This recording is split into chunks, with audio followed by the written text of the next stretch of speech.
and we'll open it up. Yeah. Jane, Sorry. oh, Do you want me to? please give an opening statement. Yeah, Haley's subbing in for Aaron. No, I thought it was a good win. Ole Miss had they were top 10 in the country in defensive efficiency. If we make some free throws, we really put some points up. I thought our guys played hard. I thought we moved the ball well. We had a few too many turnovers. They turned people over, but we did have 15 assists. So, I like the energy. I thought the bench was great. I thought, JP really gave us a boost. Shaq, even though he didn't shoot it well, won the blue collar, the hard hat deal, and he led us in plus minus. So I think he's really getting the hang of being about the right stuff and guarding and making tough, hard-nosed plays. And, I thought we got great minutes from everybody throughout the game. So we got out-rebounded, I believe, by one, which is a little bit disappointing, but, our defense was good enough to hold them. We still won the second chance point. So defensively, I think they were .81 in the game, which is really, really good for offensively, they were. Defensively on our end, so .81, which is great for our defense. So I think we're seeing the improvements made on the defensive end, and the offense is starting to come. And with that, we'll open up with questions. Cecil Hurt, you're up.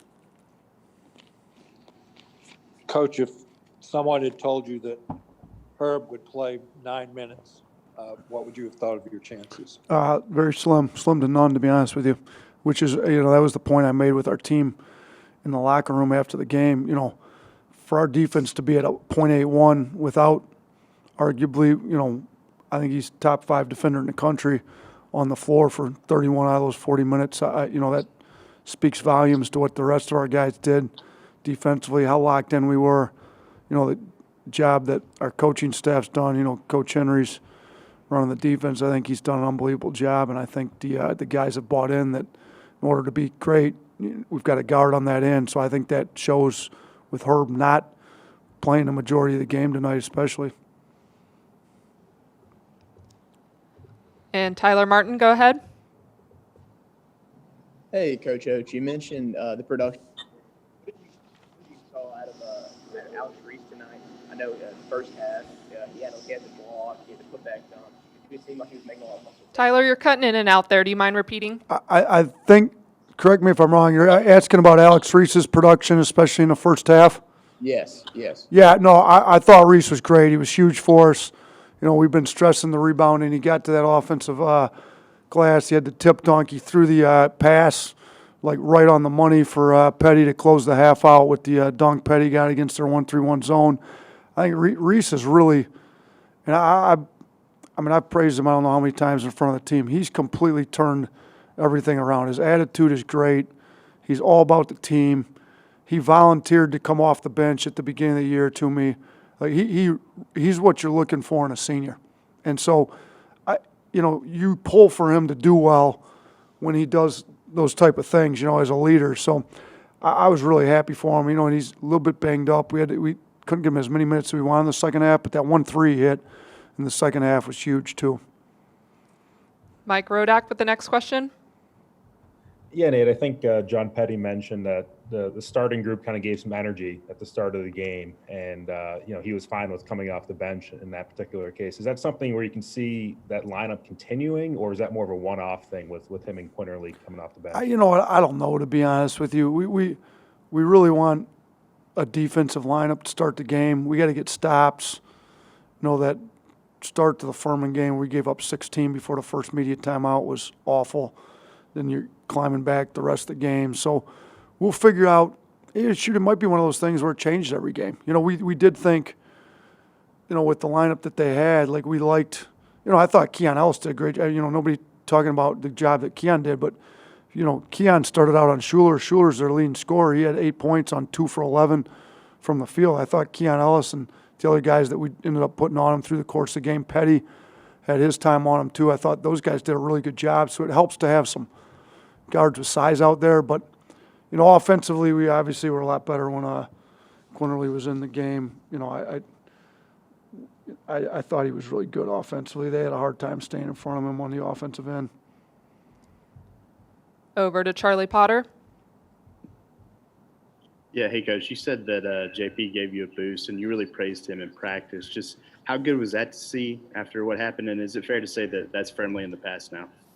Yeah, it's 100% in the past. I mean, it really was an in-house deal that wasn't really that major of a deal. I think some people, from what I heard on social media, blew it way out of proportion. Like he's a good kid that means well and wants us to win, and we just had to get him focused in on what he needed to be focused in on. I think he's right where he needs to be. I mean, it's all of his talk. Like we've got that catapult system that measures explosiveness and all these different. He had the most explosive practice he's ever had in the history of him being at Alabama in 4 years.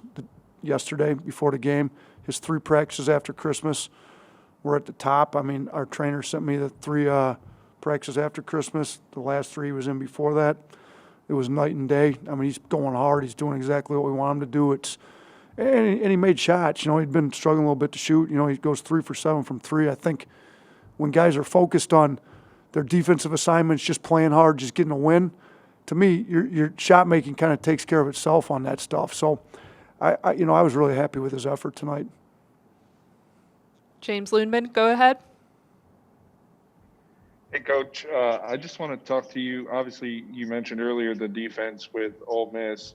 What is going to be the focus going into Tennessee this week? Because obviously they're another top team defensively. In fact, them and Ole Miss were tied for points per game. So what's your focus going into Tennessee this week based on what happened tonight? You know what? I haven't even looked 1 second at Tennessee, so we're going to have to figure out what we have to emphasize. We're going to meet as a staff in the morning, go through, the assistants are always working ahead and got a better idea on that stuff than I do. I do know they're really good. They're obviously highly ranked. I mean, I shouldn't say I haven't watched 1 second. I haven't watched it, studying it. I've seen them on when they've been on TV some. They're a good team. They're really good.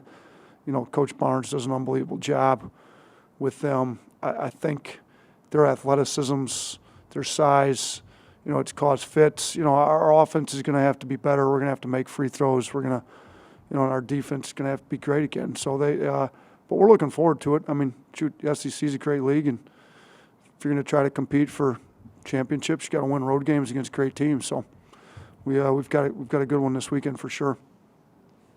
We're going to go back over to Mike Rodak. I think there was a stretch there where you missed, I think, 14 out of 16 3-pointers, but you still finished with 82 points and, pretty comfortable win. Just how were you able to get to that point offensively and still be successful?